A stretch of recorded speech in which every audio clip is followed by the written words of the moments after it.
There is a reactor in the Idaho desert that killed 3 men in 4 milliseconds.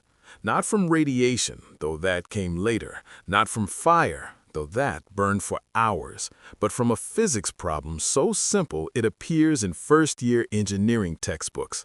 What happens when you remove a control rod too fast from a critical reactor core? The answer is a power excursion of 20,000 megawatts in a reactor designed for 3 megawatts.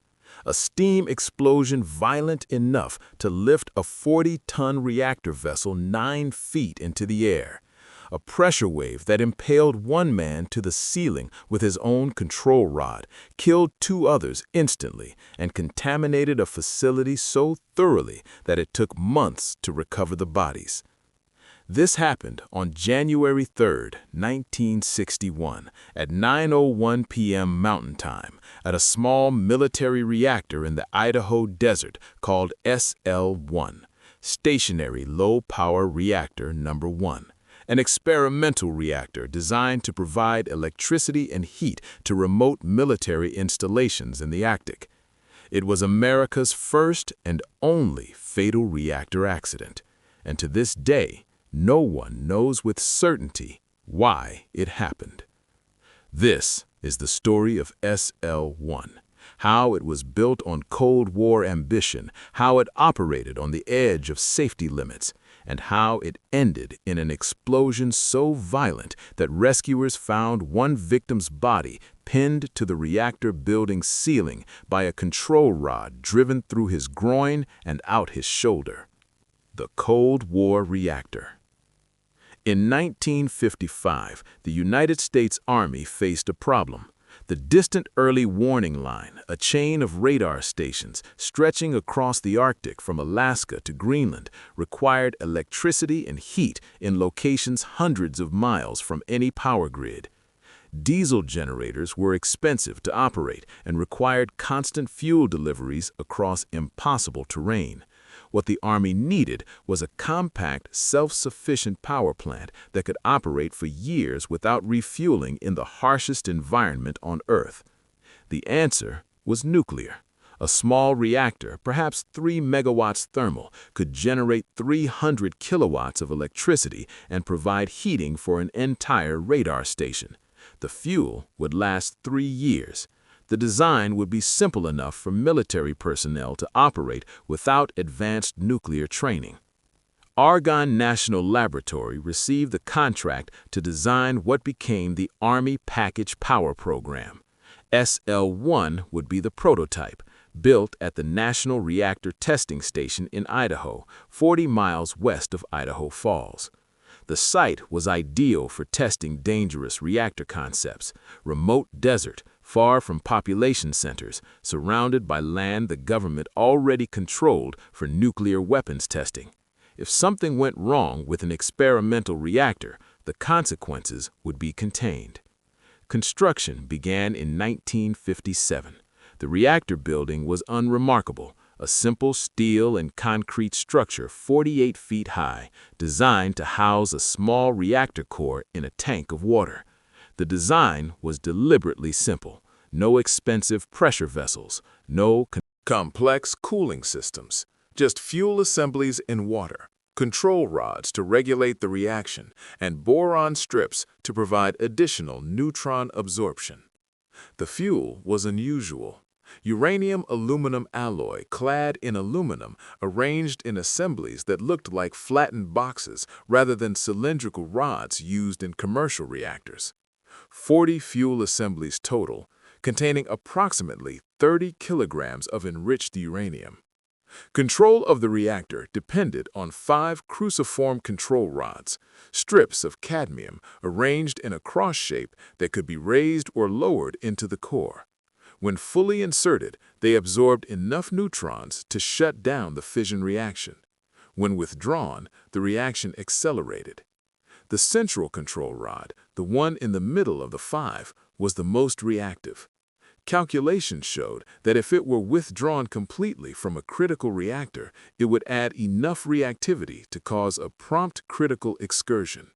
The core would go supercritical before delayed neutrons could moderate the reaction.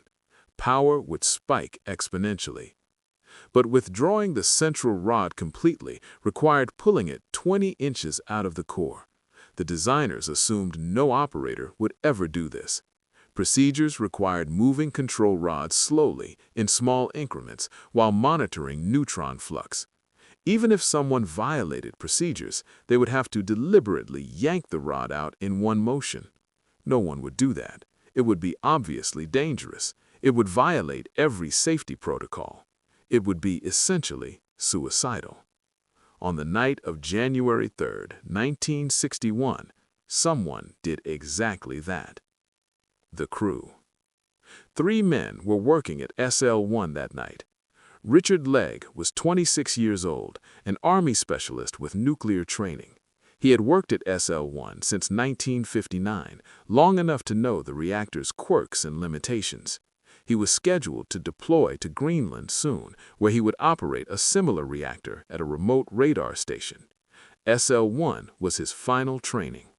John Burns was 22, a Navy man temporarily assigned to the Army reactor program. He had been married 6 months earlier, on July 6, 1960, to a woman whose previous boyfriend was Richard Legg. Richard McKinley was 27, another Navy technician. He had a wife and a young child. He was known as cautious, by the book, someone who followed procedures exactly. These 3 men comprised the entire overnight maintenance crew on January 3, 1961. Their task was routine. Raise each control rod drive slightly, perhaps 4 inches, enough to reconnect the drive mechanism. This was standard procedure during maintenance. Operators had done it dozens of times. Except this time, someone raised the central control rod not 4 inches, but at least 20 inches, possibly more. The exact distance would never be determined because the violence of the explosion destroyed the evidence. The reactor. SL-1 was a prototype, which meant it operated under different rules than commercial reactors. It existed to test concepts, to find problems, to push boundaries. The entire purpose was to discover what worked and what didn't. This created a culture of acceptable risk. Engineers expected problems. Operators dealt with equipment failures routinely. The reactor had scrammed unexpectedly multiple times. Control rods stuck. Instruments gave false readings. Systems behaved unpredictably.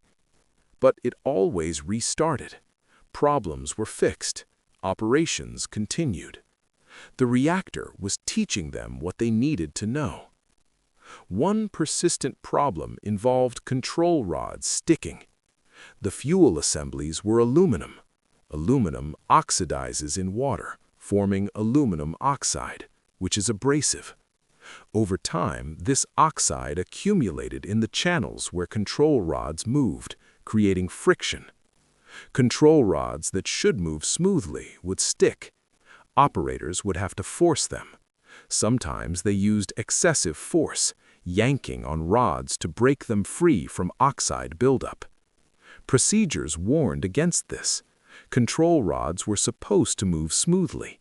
If they stuck, maintenance should address the problem before continuing operation. But maintenance took time, and time meant the reactor stayed offline. And keeping the reactor offline meant missing test schedules, falling behind on data collection, failing to meet program milestones. So operators developed workarounds. They forced stuck rods. They operated with control rods that didn't move as smoothly as designed. They accepted conditions that should have triggered maintenance shutdowns. On December 23, when SL-1 shut down for the holidays, the central control rod was known to be sticking. The control rod drives had been disconnected to address the problem. When the crew reconnected them on January 3, they would need to verify the rods moved freely. This required raising each rod manually to attach the drive mechanism. Standard procedure, done countless times. Except Richard Legg had been complaining about the central rod sticking for weeks. He had mentioned to other operators that it was getting worse. He had suggested more aggressive maintenance. And on the night of January 3rd, working the overnight shift with 2 other men, with no supervisors present, with only one health physics monitor on duty at the entire reactor complex, Richard Legg was responsible for reconnecting the control rod drives. What happened next took 4 milliseconds. The experiment.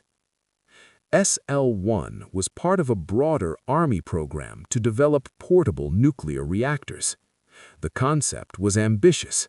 Reactors small enough to be transported by aircraft to remote locations, simple enough to be operated by military personnel with minimal training, rugged enough to function in Arctic conditions. Between 1954 and 1961, the Army built and tested 8 different reactor designs at the Idaho site. Some worked brilliantly, some failed.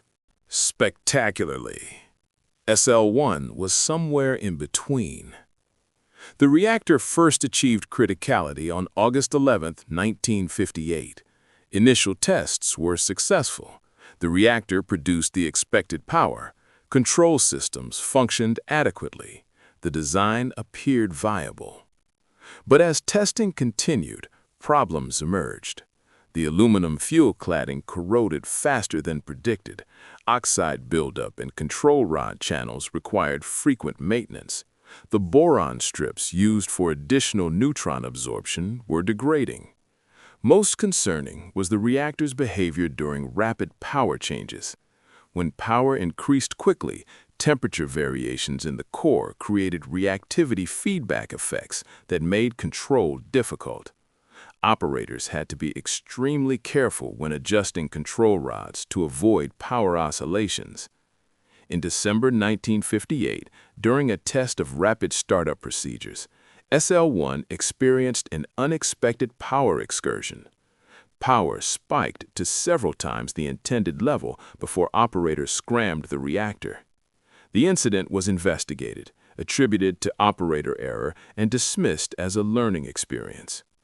But it demonstrated something important. SL-1 could go from shutdown to dangerous power levels very quickly if control rods were moved incorrectly.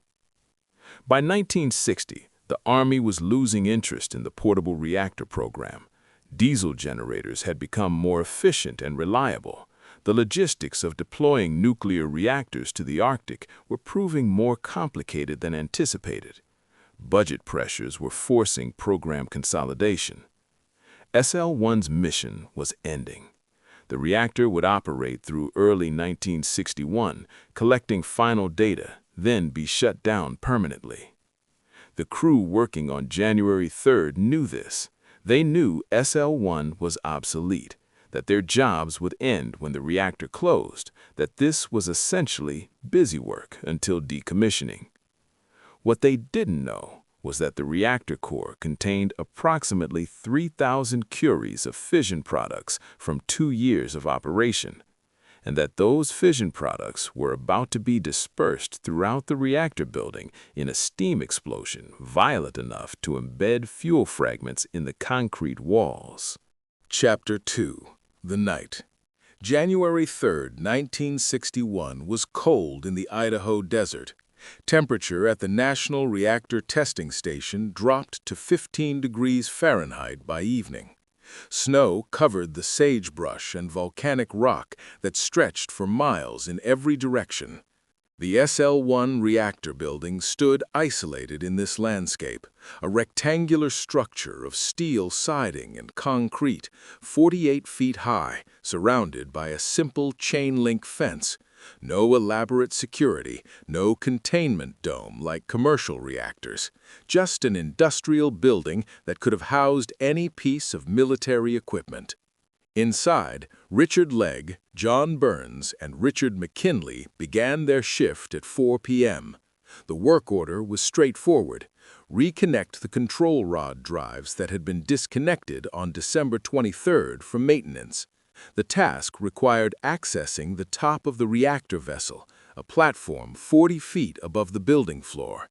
The men climbed the access ladder and positioned themselves around the reactor head, a steel disc approximately 4 feet in diameter, penetrated by the 5 control rod drive shafts. Reconnecting the drives meant manually lifting each control rod slightly, perhaps 4 inches, enough to attach the drive mechanism and verify freedom of movement.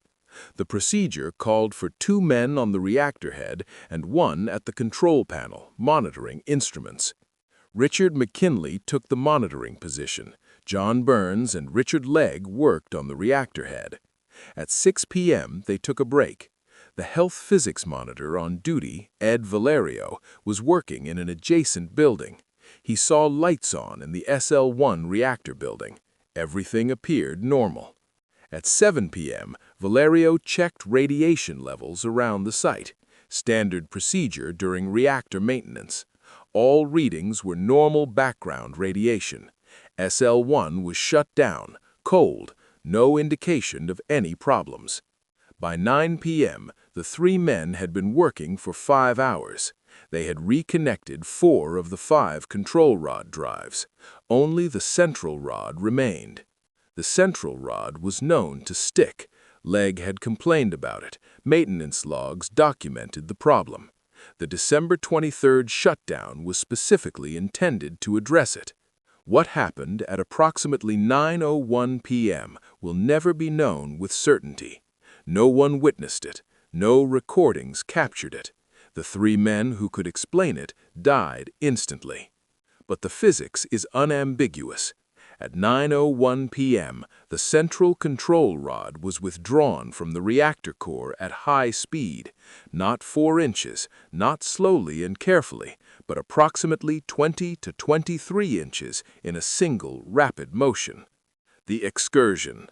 The SL-1 reactor core contained 40 fuel assemblies arranged around 5 control rod positions. When all control rods were fully inserted, the reactor was deeply subcritical. Fission reactions occurred, but did not sustain a chain reaction. As control rods were withdrawn, reactivity increased. Neutrons from fission had fewer absorbers to encounter. More neutrons caused more fission. Fissions. The chain reaction accelerated. Under normal operation, this process occurred gradually. Operators withdrew rods slowly, monitoring neutron flux, maintaining careful control. Delayed neutrons, produced seconds after fission rather than instantaneously, provided a margin of safety. If power increased too fast, operators could insert rods and the delayed neutrons would keep the reactor controllable. But if reactivity increased faster than delayed neutrons could compensate, the reactor went prompt critical. The chain reaction accelerated exponentially, driven entirely by prompt neutrons produced within microseconds of fission. At prompt critical, reactor power doubles every millisecond. When the central control rod was withdrawn 20 inches from the SL-1 core, it added enough reactivity to make the reactor prompt supercritical. The power level, which had been essentially 0, began doubling every millisecond. Millisecond 0, power equals 0 watts. Millisecond 1, power equals 1 watt. Millisecond 2, power equals 2 watts. Millisecond 3, power equals 4 watts. Millisecond 4, power equals 8 watts. Millisecond 15, power equals 32,768 watts. Millisecond 20, power equals 1,048,576 watts, 1 megawatt. By millisecond 25, power exceeded 20,000 megawatts. The reactor designed for 3 megawatts was producing 7,000 times its rated capacity. The fuel assemblies contained water between the plates. At 20,000 megawatts, this water went from room temperature to beyond the boiling point in less than a millisecond. It flashed instantly to steam. Water expands 1,600 times when it vaporizes. The steam explosion that resulted generated pressure measured in thousands of pounds per square inch. The reactor vessel, a cylinder approximately 5 feet in diameter and 14 feet tall, weighed 40 tons when filled with water and fuel. The explosion lifted it 9 feet into the air. The force was sufficient to shear the controlled rod drive mechanisms. The central control rod, still attached to its drive shaft, was driven upward like a spear. John Burns, standing directly over it, was struck in the groin. The rod penetrated his body, exited through his shoulder, and pinned him to the reactor building ceiling. Rickett McKinley, at the control panel, was struck by the reactor shield plug, a massive steel disc that was blown off the reactor vessel. He died instantly from blunt force trauma. Richard Legg was thrown from the reactor head platform. He fell 40 feet to the floor below, suffering massive injuries. But he didn't die immediately. The explosion vented into the reactor building. Fuel fragments, water, and steam carried approximately 800 curies of fission products throughout the interior. Everything was contaminated with intensely radioactive material. And then, the building fell silent. The reactor, blown apart, could not sustain a chain reaction. The fission stopped as suddenly as it had started. 4 milliseconds. That's How long the power excursion lasted. 4 milliseconds to destroy a reactor, kill 3 men, and contaminate a building so thoroughly that recovery would take months. But no one outside the building knew anything had happened. The silence. The SL-1 building had no automatic alarms connected to monitoring stations elsewhere at the reactor complex. It was an experimental facility, operated independently with minimal oversight. Ed Valario, the health physics monitor, was working in the adjacent SL-2 building, approximately 500 feet away. He heard nothing. Steam explosion sounds don't travel far in a desert environment at night with wind and building walls dampening noise. At 9:15 p.m., Valario noticed that the SL-1 building was dark. The lights that had been on earlier were off. This was unusual but not alarming. Perhaps the crew had finished their work and left. But the trucks belonging to Legg, Burns, and McKinley were still parked outside. If they had left, they would have taken their vehicles. At 9:30 p.m., Valario walked to the SL-1 building to investigate. He opened the door and was immediately hit with the smell. Not smoke exactly, but something chemical and sharp. The emergency lights were on, bathing the interior in dim red illumination. He called out. No response. Valario had a radiation detector with him, a standard portable survey meter. He held it up. The needle swung hard to the right and stayed there, off scale. Radiation levels exceeded the instrument's maximum reading of 25 roentgens per hour. This was immediately dangerous. 25 roentgens per hour meant a lethal dose in hours of exposure, and the actual levels could be much higher if they exceeded the detector's range. Valario backed out of the building and ran to a phone. At 9:35 p.m., he called the fire station at the reactor complex and reported a possible accident at SL-1. High radiation, 3 men unaccounted for. Emergency response needed immediately. The response. The emergency call went out at 9:38 p.m. Fire crews from the reactor complex's fire station responded within minutes. They arrived at SL-1 at 9:45 p.m. to find Ed Valario outside the building with a radiation survey meter showing maximum readings. The fire chief, a man named Gamel, made a quick assessment. High radiation meant protective equipment would be needed, but 3 men were potentially injured inside. Time mattered. He selected 2 firefighters to enter the building for a rapid search. They would wear self-contained breathing apparatus to protect against airborne contamination. They would carry portable radiation detectors. They would search quickly and exit if radiation levels were too high. The 2 firefighters, names redacted in official reports, entered the SL-1 building at 9:50 p.m. The scene that met them was incomprehensible. The reactor building floor was wet. Water and some other liquid covered the concrete. The emergency lighting created harsh shadows. Equipment was scattered, damaged. They climbed the stairs to the operating floor, 40 feet up. Their radiation detectors screamed. Readings exceeded 500 Roentgens per hour, immediately lethal levels. On the operating floor, they found Richard McKinley. He was lying near the control panel, obviously dead from massive trauma. His body was heavily contaminated with radioactive material. The radiation field around him exceeded what their instruments could measure. They found Richard Legg on the floor below, at the base of the reactor platform. He was alive, barely, unconscious, severely injured, but breathing. They could not find John Burns. The firefighters faced an impossible decision. McKinley was dead. Legg was alive, but exposed to lethal radiation levels. Burns was missing. And every second they remained in the building, they were absorbing radiation doses that could kill them. They made the decision to evacuate. They would get reinforcements, better equipment, more shielding.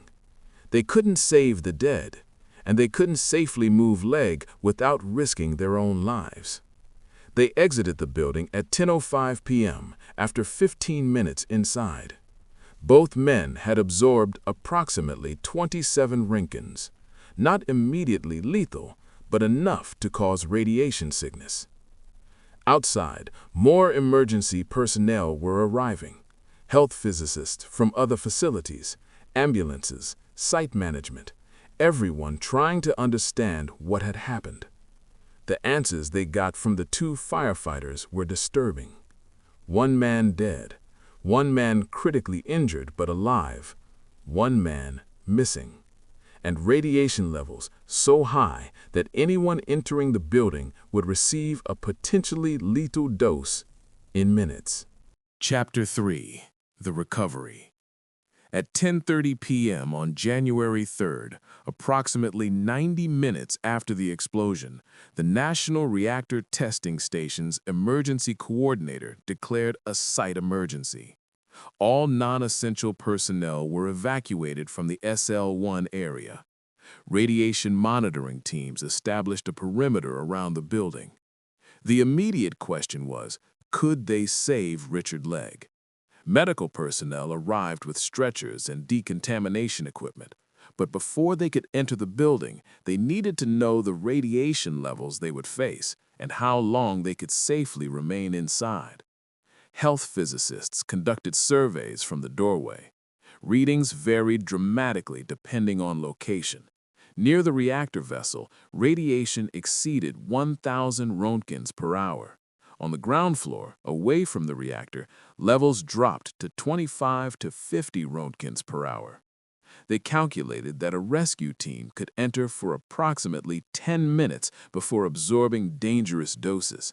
This would barely be enough time to reach Legg, secure him to a stretcher, and evacuate. At 11 p.m., a 6-man rescue team entered the building. They wore protective clothing, self-contained breathing apparatus, and carried dosimeters to measure their radiation exposure. The team reached Legg at 11:08 p.m. He was unconscious, breathing shallowly, pulse weak and irregular. His injuries were severe: multiple fractures, internal bleeding, radiation burns on exposed skin. They secured him to a stretcher and began moving toward the exit. The process was agonizingly slow. Leg was heavy, the stretcher was awkward, and the radiation detectors were screaming warnings that they were absorbing dangerous doses every second. They exited the building at 11:17 p.m. Total time inside, 17 minutes. Each member of the rescue team had absorbed between 20 and 50 Roentgens. Leg was loaded into an ambulance and rushed to a decontamination facility. Medical personnel cut away his clothing, which was heavily contaminated, and began washing his body to remove radioactive particles. His condition was critical. Even without the radiation exposure, his physical injuries were life-threatening. With the radiation, his chances of survival were minimal. At 11:45 p.m., Richard Legg died. The official cause of death was listed as head injuries and beta-gamma burns from an excursion of the SL-1 reactor. He had survived the explosion. He had survived the fall. He had survived for nearly 3 hours after the accident. But the combination of physical trauma and radiation exposure was too much. 3 men had been in the SL-1 reactor building when the explosion occurred. All 3 were now dead, but only 2 bodies had been recovered. John Burns was still missing. The search. At midnight, 4 hours after the explosion, search teams re-entered the SL-1 building to locate John Burns. They searched the operating floor, the area where Legg and McKinley had been found. Nothing. They searched the basement, the equipment. Rooms, the storage areas. No sign of Burns. One of the searchers looked up. 48 feet above the reactor building floor, at the very top of the structure, was the ceiling, steel beams and corrugated metal roofing. Pinned to this ceiling, impaled by the central control rod drive shaft, was John Burns. The explosion had driven the control rod upward with such force that it had penetrated his body from groin to shoulder and then embedded itself in the building's structural steel. His body was suspended in the air, 48 feet up, in a radiation field exceeding 500 Roentgens per hour. Recovery would be impossible without specialized equipment. They would need cutting tools to sever the rod. They would need rigging to lower the body safely. They would need shielding to protect workers from the intense radiation. All of this would take time, and every minute of delay meant anyone working on the recovery would absorb more radiation. The search team exited the building and reported their findings. The site emergency coordinator made a decision. Recovery of Burns' body would wait until they could develop a plan that minimized radiation exposure to workers. McKinley's body was also still in the building, lying on the operating floor in a radiation field that made approach extremely dangerous. For now, the 2 dead men would remain where they had fallen. The building would be secured, and investigators would begin trying to understand what had caused the worst reactor accident in American history. The investigation begins. At 1 a.m. on January 4th, 6 hours after the accident, a team of investigators from the Atomic Energy Commission arrived at the site from Idaho Falls. They faced an unprecedented challenge. The SL-1 building was too radioactive to enter safely for extended periods. The reactor itself was destroyed, making physical examination difficult. The 3 men who knew what had happened were dead. The investigators would have to reconstruct the accident from radiation surveys, damaged equipment, and whatever evidence could be gathered in brief entries to the building. The first task was determining what had caused the power excursion. The evidence was straightforward. The central control rod had been withdrawn far enough to make the reactor prompt critical. But why? 3 possibilities emerged. Theory 1. Accident. The rod had stuck due to aluminum oxide buildup. One of the operators yanked on it to break it free. The rod came loose suddenly and was withdrawn too far before the operator could stop it. Theory 2, sabotage. One of the operators deliberately caused the excursion, either as suicide or murder-suicide. Possible motives included mental instability, despondency over the reactor program ending, or personal conflicts. Theory 3, procedure violation. The operators were attempting some unauthorized procedure, perhaps trying to free a stuck rod by rapid insertion and withdrawal, and accidentally withdrew it too far. Each theory had evidence supporting it. Each theory had problems. The stuck rod theory was plausible. The central rod was known to stick. Operators had complained about it. Forcing stuck rods was a common workaround despite being against procedures. But calculations showed that withdrawing the rod 20 inches required approximately 40 pounds of force. This wasn't a gentle lift that accidentally went too far. This was a deliberate, forceful pull. The sabotage theory gained traction when investigators learned about the relationship between John Burns and Richard Legg. Burns had married Legg's ex-girlfriend. Some witnesses reported tension between the two men. Could Legg have deliberately caused the excursion to kill Burns? It seemed far-fetched. It would also kill Legg and McKinley. It would be an elaborately complicated method of murder-suicide. The procedure violation theory fit the evidence, but required assuming the operators were doing something dramatically unsafe without authorization or supervision. Possible, but why? The investigation would continue for months. But in those early hours of January 4th, one thing was clear. The SL-1 accident was not a simple mechanical failure. Human action had caused the control rod to be withdrawn. The question was, why? The bodies. The radiation contamination of Richard Legg, Richard McKinley, and John Burns created an unprecedented problem. The men had been exposed to such intense radioactive material that their bodies themselves were dangerous. Legg's body, removed from the reactor building first, measured 200 roentgens per hour at contact. Medical personnel who had worked on him had absorbed significant radiation doses from proximity to his contaminated body. McKinley's body remained in the reactor building for 6 days before conditions allowed safe removal. When recovery teams finally brought him out on January 9th, his body measured 500 roentgens per hour. Burns's body posed the greatest challenge. Impaled to the ceiling by the control rod, suspended in an intense radiation field, recovery would expose workers to potentially lethal doses. Engineers developed a plan using remote-controlled cutting equipment to sever the control rod. Workers would enter the building in short shifts, never exceeding 10 minutes of exposure, to set up equipment. Then the cutting and lowering would be performed remotely. The operation took 3 weeks. Burns's body was finally recovered on January 24th, 21 days after the accident. It measured over 1,000 roentgens per hour at contact. These radiation levels created a burial problem. Standard funeral procedures were impossible. The bodies could not be embalmed without exposing morticians to dangerous radiation.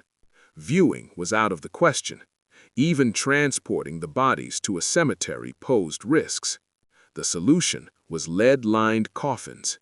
Each body was placed in a casket with a lead shield insert weighing over 1,000 pounds. The coffins were then sealed. Buried in conventional cemeteries with the family's permission.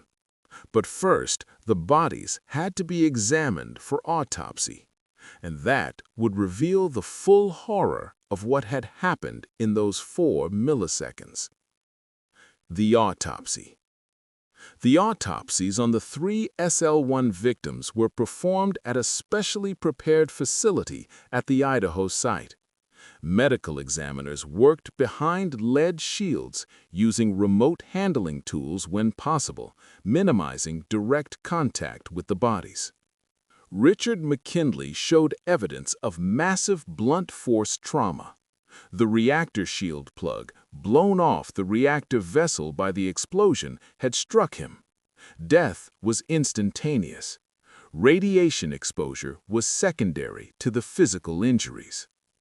Richard's leg showed multiple fractures consistent with a 40-foot fall.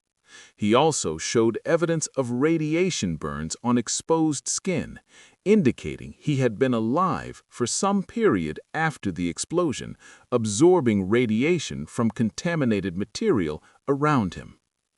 John Burns's autopsy revealed the most disturbing findings. The control rod had entered his body at the groin, penetrating upward through the abdomen, chest cavity, and exiting near the shoulder. This massive trauma had caused instant death. But analysis of his internal organs showed something unexpected. Burns's heart, liver, and other organs contained embedded fuel fragments. Microscopic particles of uranium-aluminum alloy had been driven into his body by the force of the explosion. His organs were radioactive not just from external contamination, but from internalized radioactive material. He had become, in effect, a source of radiation himself. All three men showed similar findings to varying degrees. The explosion had aerosolized fuel and dispersed it throughout the reactor building. The men had inhaled it, absorbed it through wounds, and had it embedded in their tissues by the violent forces. The autopsy reports documented something unprecedented: death by prompt critical reactor excursion with subsequent radioactive contamination so severe that recovery of the bodies required 3 weeks and specialized procedures. And still, the central question remained unanswered. Why had the control rod been withdrawn? Chapter 4. The Mystery. By February 1961, 1 month after the SL-1 accident, investigators had assembled a detailed timeline of the explosion and its aftermath. What they lacked was motivation. They knew what had happened, they couldn't determine why. The Atomic Energy Commission's investigation team, led by Curtis Nelson, examined every piece of evidence. They interviewed everyone who had worked with Legg, Burns, and McKinley. They reviewed maintenance logs, procedure manuals, training records, personal histories. They found troubling patterns. The reactor's history. SL-1 had experienced problems since initial startup in 1958. Rods stuck regularly. Operators routinely violated procedures to work around mechanical issues. Supervision was minimal, especially during overnight shifts when senior personnel were absent. Maintenance logs documented repeated instances of rods binding in their channels. The recommended solution was disassembly and cleaning, a time-consuming process that kept the reactor offline. Operators developed shortcuts. They would force stuck rods by applying excessive manual force. They would operate with rods that didn't move smoothly. They would postpone maintenance until absolutely necessary. These shortcuts were known to supervisors. They were implicitly accepted as necessary to keep the reactor operational. The program needed data. The schedule needed to be met. Minor procedural violations to maintain operations were tolerated. One operator, in a statement to investigators, described the culture. "We knew the rods stuck. We knew we weren't supposed to force them. But if we shut down every time a rod stuck, we'd never get anything done. So we did what we had to do." This normalization of deviance created conditions where operators became comfortable with violations. Small rule-breaking became routine, and routine rule-breaking eroded the safety margins built into procedures. The personal element. The relationship between John Burns and Richard Legg became a focus of investigation. Multiple witnesses confirmed that John Burns had married Richard Legg's former girlfriend in July 1960, 6 months before the accident. Some witnesses described tension between the two men. Others said they worked together professionally despite any personal issues. The evidence was contradictory and incomplete. Investigators interviewed Burns's widow. She denied any knowledge of conflicts between her husband and Legg. She described the relationship as cordial, professional, no indication of animosity. But investigators also found that Legg had been acting strangely in the weeks before the accident. He had made comments to coworkers about the reactor being unsafe. He had expressed frustration with stuck control rods and inadequate maintenance. He had seemed despondent about the reactor program ending. Were these signs of someone planning sabotage, or were they normal reactions to a frustrating work situation and uncertain employment future? Psychological profiles developed on Legg were inconclusive. He was described as competent, sometimes impatient, generally reliable. Nothing suggested suicidal ideation or violent tendencies. Burns was described as easygoing, well-liked, careful in his work. No evidence of conflicts with other crew members. McKinley was considered the most safety-conscious of the three. His presence on the crew made deliberate sabotage seem unlikely. Would Legg deliberately kill McKinley, who had nothing to do with any personal conflicts? The personal element theory remained unproven, possible but not conclusive. The physical evidence. Engineers examined the damaged reactor and control rod mechanisms. The physical evidence told a clear story. The central control rod had been withdrawn approximately 23 inches. This calculation was based on the position where the rod sheared during the explosion and comparison with undamaged rods. Withdrawing the rod 23 inches required lifting it manually with significant force. The rod's position before reconnecting the drive mechanism was only partially inserted, approximately 12 inches below full insertion.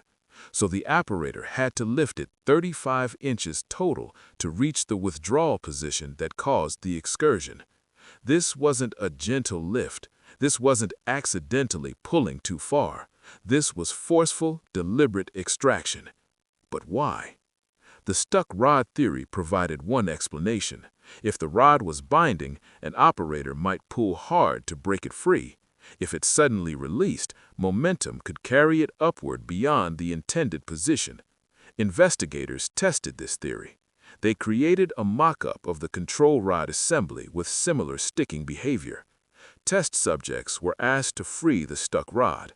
None of the test subjects accidentally withdrew the rod more than 6 inches.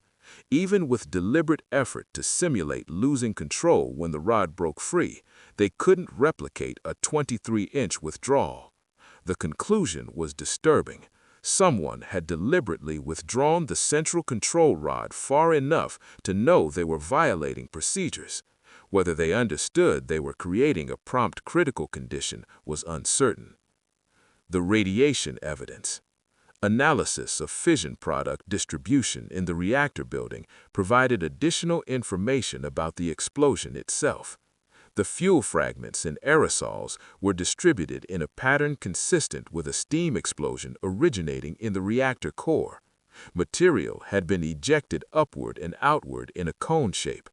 The heaviest contamination was on the operating floor, directly above the reactor. Secondary contamination extended throughout the building from the dispersed aerosols. Radiation surveys identified hotspots where fuel fragments had lodged in equipment or structural elements. Some of these locations measured over 10,000 roentgens per hour, lethally dangerous for years. The amount of radioactive material released into the building atmosphere was calculated at approximately 800 curies. This was primarily iodine-131, cesium-137, and other fission products. Remarkably, very little radioactive material escaped the building. The structure, while not designed as containment, was sufficiently sealed to prevent significant environmental release. Air samples outside the building showed minimal contamination. This was fortunate. If the explosion had breached the building, radioactive contamination could have spread across the desert, affecting downwind areas and other facilities at the reactor complex. The unanswered question. By March 1961, 3 months after the accident, investigators had determined the following facts. The central rod was withdrawn approximately 23 inches. This withdrawal made the reactor propped critical. The resulting power excursion produced approximately 20,000 megawatts. The explosion killed 3 men instantly or nearly instantly. No significant radioactive material escaped to the environment. What they could not determine: why the control rod was withdrawn, whether the withdrawal was accidental, deliberate sabotage, or procedure violation, whether the operator understood the consequences, what the operator intended to accomplish. The official report, issued in June 1961, listed the cause as inadvertent nuclear excursion caused by control rod withdrawal. It acknowledged 3 possible theories, but didn't conclude which was correct. The mystery would never be definitively solved. The only people who knew what happened in the SL-1 reactor building on the night of January 3, 1961, were dead. The reactor that could have provided evidence was destroyed. The instruments that might have recorded the sequence of events were damaged beyond recovery. SL-1 joined a rare category: disasters where the mechanism is known, but the motivation remains mysterious. Chapter 5: The Cleanup. The SL-1 reactor building remained a contaminated tomb for months after the accident. Radiation levels inside were too high for sustained human presence. Equipment was too damaged for remote operation. The entire structure would eventually need to be dismantled and disposed of as radioactive waste. But first, investigators needed to gather evidence. The reactor vessel needed to be examined. The control rod mechanisms needed to be analyzed, and the building's interior needed to be documented photographically before cleanup operations destroyed evidence. These tasks required workers to enter the building repeatedly, each time absorbing radiation doses that accumulated toward lifetime limits. The radiation workers. The cleanup of SL-1 became a case study in radiation dose management. Approximately 200 workers participated in the recovery and decontamination effort over 18 months. Every entry to the building was carefully planned and monitored. Workers were divided into teams based on tasks. Each team would rehearse their work using full-scale mock-ups outside the building. They practiced until they could complete their assigned tasks in minimum time, reducing radiation exposure. Entry times were strictly controlled. Depending on the radiation levels in the work area, individual workers were limited to 5, 10, or 15 minutes inside the building. Dosimeters measured accumulated exposure. When a worker reached predetermined limits, they were removed from the rotation. The average dose per worker was 3 Röntgens over the course of the cleanup. Some individuals received significantly higher doses, approaching or reaching the annual limits permitted at that time. By modern standards, these doses seem shockingly high. But in 1961, understanding of low-level radiation effects was limited. The focus was on preventing acute radiation sickness, not minimizing long-term cancer risk. No worker received a dose high enough to cause immediate radiation sickness, but several received doses that would, by current estimates, slightly increase their lifetime cancer risk.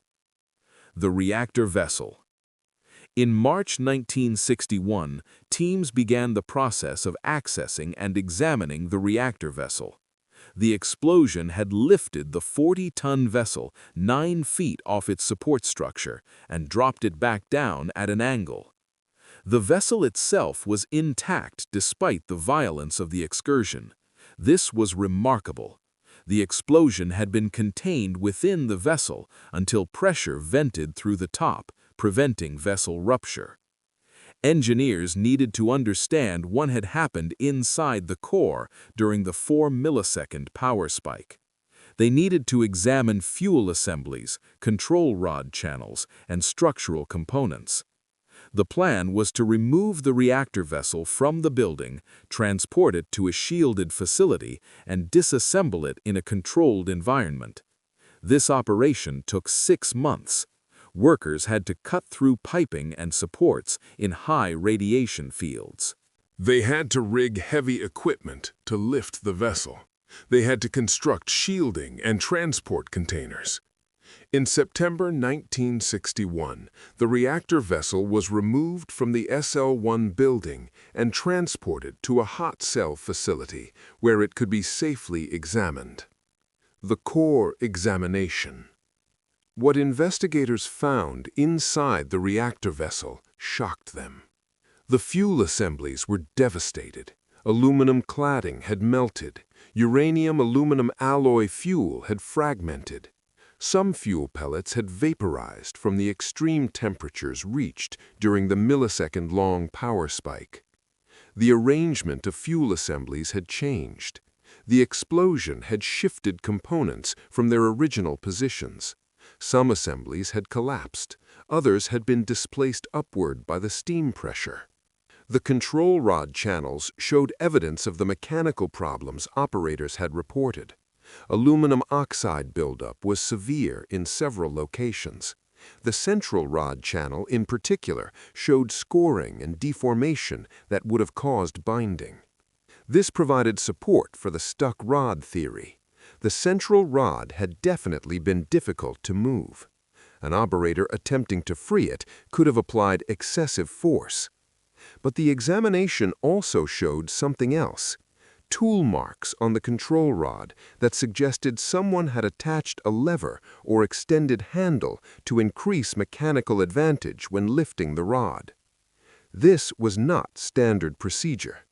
Connecting any kind of extension to a control rod was explicitly prohibited. It indicated premeditation, planning, an intent to apply more force than could be generated manually. The tool marks reignited the sabotage theory.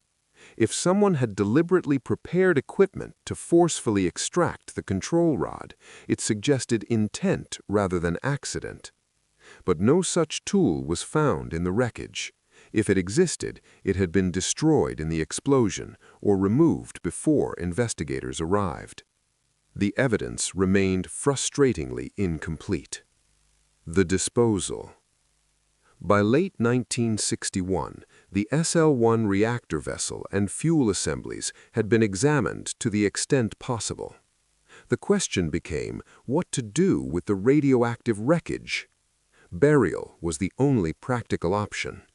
The reactor vessel, the fuel assemblies, the contaminated equipment, everything would be sealed in containers and buried in disposal pits at the Idaho site. The burial operations began in December 1961. Workers packaged components in steel drums or concrete vaults. The reactor vessel was too large for conventional containers, so it was placed directly into a burial trench and covered with soil. Over 800 cubic yards of contaminated material was buried, including the reactor vessel, 40 fuel assemblies, control rod mechanisms, contaminated piping and equipment, protective clothing worn by workers, tools and instruments used during cleanup. This material contained approximately 3,000 curies of long-lived radioactive isotopes. It would remain hazardous for centuries. The burial site was marked and documented. Radiation Monitoring wells were installed to detect any migration of contamination into groundwater. The area was restricted from future use. Today, more than 60 years later, the SL-1 reactor vessel remains buried in the Idaho desert, surrounded by other radioactive waste from decades of nuclear research. The radiation has decayed, but the isotopes with half-lives of decades or centuries remain dangerous. The burial site is maintained by the Department of Energy. Access is restricted. The surface shows no indication of what lies beneath, except for small marker posts noting radiation hazard areas. The building. After the reactor vessel and major components were removed, the SL-1 building itself needed to be addressed. The structure was contaminated throughout. Floors, walls, ceilings, ventilation systems, everything had been exposed to radioactive aerosols. Decontamination was attempted, but largely unsuccessful. The contamination had penetrated too deeply into materials. Paint and surface coatings had been removed, but radiation levels remained elevated. In 1962, the decision was made to demolish the building. The structure would be torn down and the materials buried with the other radioactive waste. The demolition took 3 months. Workers dismantled the building piece by piece, cutting structural steel, breaking up concrete, packaging everything for burial. The demolition was performed carefully to avoid spreading contamination. Water sprays suppressed dust. Material was handled remotely when possible. Workers wore protective equipment and were monitored continuously. By June 1962, 18 months after the accident, the SL-1 building was gone. The concrete pad where it had stood was surveyed for contamination, decontaminated where possible, and eventually covered with clean soil. Today, the SL-1 site is an empty field. A small plaque marks the location where 3 men died in America's first and only fatal reactor accident. The plaque provides minimal information: the date, the names of the victims, a brief statement that an accident occurred here. Visitors to the Idaho National Laboratory can request access to view the site. The radiation field is now at background levels. There is nothing to see except desert landscape and a small memorial marker. The reactor that killed its crew has been erased from the physical landscape, but its legacy remains. Chapter 6. The Legacy. 62 minutes 30 seconds to 75 minutes. The SL-1 accident killed 3 men and ended the Army's portable reactor program, but its impact extended far beyond those immediate consequences. In the aftermath of the accident, the entire philosophy of small military reactors was questioned. The Army had envisioned nuclear power plants at remote radar stations, at forward operating bases, wherever electricity was needed far from infrastructure. SL-1 demonstrated the flaw in this vision. Small reactors were not simpler or safer than large ones. The physics was the same, the hazards were the same, and operating reactors in remote locations with minimal supervision created risks that no amount of design could eliminate. The end of portable reactors. By mid-1961, as the SL-1 investigation was concluding, the Army had lost interest in portable nuclear reactors. The program that had built 8 different reactor designs at the Idaho site was being terminated. Several factors contributed. The accident at SL-1 raised questions about safety that had no easy answers.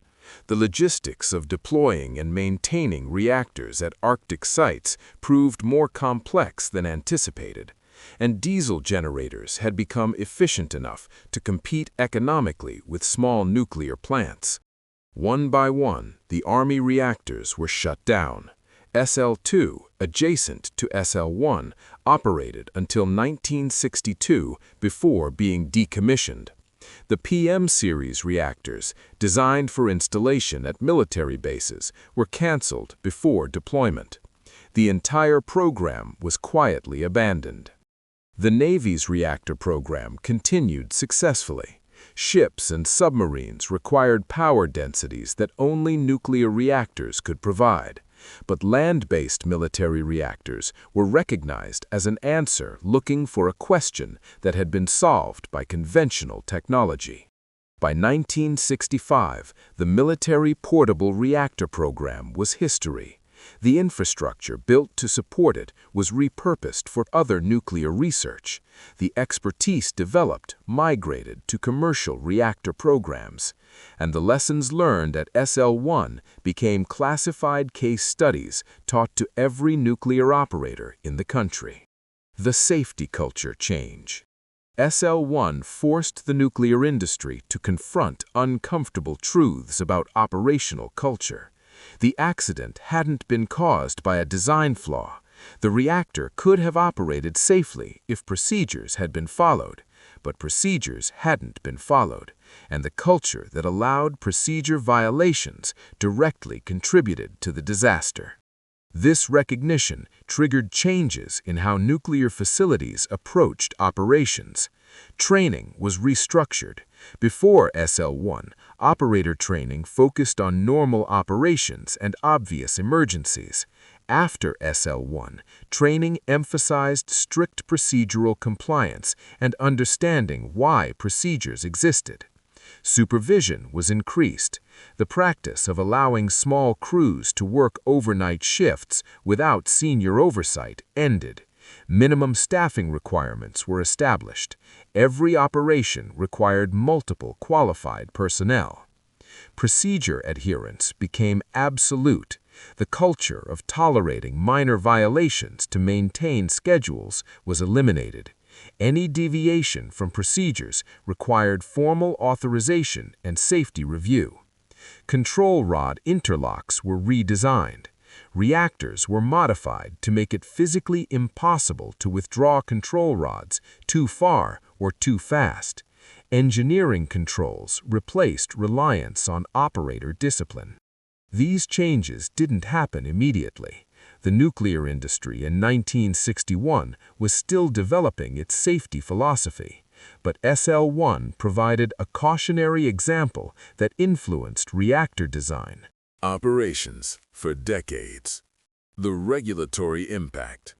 The Atomic Energy Commission, investigating SL-1, recognized that existing regulations were inadequate. The accident had exposed gaps in oversight, training requirements, and operational standards. New regulations emerged from the SL-1 investigation. Mandatory incident reporting. Any unusual reactor behavior had to be reported immediately to regulators. The practice of handling problems internally without notification ended. Standardized training programs. Operator qualification requirements were formalized. Minimum training hours and examination standards were established. Independent safety review. Facilities were required to have safety committees independent of operations that could challenge decisions and halt operations if necessary. Emergency preparedness. The difficulties encountered during the SL-1 recovery exposed lack of preparation for serious accidents. Requirements for emergency plans, equipment, and trained response teams were implemented. These regulatory changes formed the foundation of modern nuclear safety culture. The NRC, which replaced the AEC in 1974, built on these principles to create comprehensive oversight of commercial nuclear power. The human cost. Beyond the institutional changes, SL-1 had a human cost that extended beyond the 3 men who died. The firefighters and rescue workers who entered the contaminated building absorbed radiation doses that likely shortened their lives. While none developed acute radiation sickness, several later developed cancers that may have been related to their exposure. The families of Legg, Burns, and McKinley dealt with grief compounded by the circumstances of the deaths. The bodies had been too contaminated for normal funeral services. The mystery of why the accident occurred left questions that could never be answered. The operators and staff who had worked with the victims suffered survivor's guilt and PTSD. Several left the nuclear industry entirely, unable to reconcile what had happened. The wider nuclear community absorbed a psychological impact. Before SL-1, American nuclear workers believed reactor accidents happened to others, to Soviet reactors or poorly designed facilities. SL-1 demonstrated that accidents could happen here, to competent operators at well-funded government facilities. This loss of innocence was perhaps inevitable, but SL-1 made it sudden and traumatic. The unanswered question. 63 years after the accident, the central mystery remains unsolved. Why did someone withdraw the central control rod? Theories continue to circulate. Some nuclear engineers believe it was purely accidental, a stuck rod that broke free unexpectedly. Others are convinced it was deliberate sabotage, possibly related to the romantic entanglement between Burns and Legg. A third theory, less discussed but supported by some evidence, suggests the operators were attempting an unauthorized procedure, possibly trying to verify rod freedom. By rapid insertion and extraction, and lost control of the operation. The truth died with Legg, Burns, and McKinley. No evidence discovered in the 6 decades since has definitively resolved the question.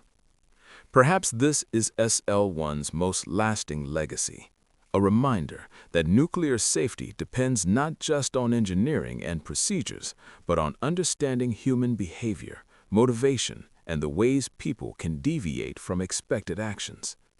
You can design reactors to be physically safe. You can create procedures to guide operations. You can train operators extensively, but you cannot eliminate the human factor. And sometimes, for reasons that may never be understood, humans make catastrophic decisions. The Memorial. At the entrance to the Idaho National Laboratory, a small monument honors the 3 men who died at SL-1. Bronze plaques bear their names and the date of the accident. The inscription reads, "In memory of John A. Burns, Richard C. Legg, and Richard L. McKinley, who gave their lives in service to their country." The monument doesn't mention how they died. It doesn't explain the circumstances. It simply acknowledges their sacrifice, treating the accident as if it were a combat death rather than an industrial disaster. This is appropriate. The 3 men were military personnel conducting hazardous duty. They worked on experimental equipment in an environment they knew was dangerous. They accepted risks that came with the assignment. What they didn't know, what no one could have known, was that those risks would materialize in 4 milliseconds of uncontrolled nuclear fission. The lesson. If there is a lesson from SL-1, it may be this. Nuclear power requires perfect operations in an imperfect world. The margin between safe operation and catastrophic failure can be measured in inches of control rod position, in seconds of operator response time, in the difference between following procedures and cutting corners. These margins are narrow. They don't forgive mistakes. They don't provide second chances. And they demand a level of disciplined performance that is difficult to maintain consistently over time. SL-1 operated successfully for more than 2 years. Thousands of operations were performed correctly. The reactor provided valuable data and trained operators for Arctic deployment. But one operation on one night with 3 men who had performed similar work dozens of times before went catastrophically wrong. 4 milliseconds. That's how long it took for everything to fail. The reactor that was designed to power remote radar stations never fulfilled its purpose. The program that built it was canceled. The facility that housed it was demolished and buried. But the lesson remains, encoded in the regulations, procedures, and safety culture of every nuclear facility operating today. In nuclear power, there is no such thing as a minor mistake. The central control rod at SL-1 was withdrawn approximately 23 inches.